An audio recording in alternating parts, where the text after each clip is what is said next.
وإذا أنعمنا على الإنسان أعرض ونأى بجانبه وإذا مسه الشر فذو دعاء عريض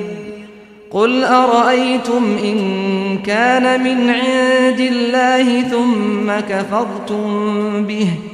من أضل ممن هو في شقاق بعيد سنريهم آياتنا في الآفاق وفي أنفسهم حتى يتبين لهم أنه الحق أولم يكف بربك أنه على كل شيء شهيد ألا إنهم في مرية من لقاء ربهم ألا إنه بكل شيء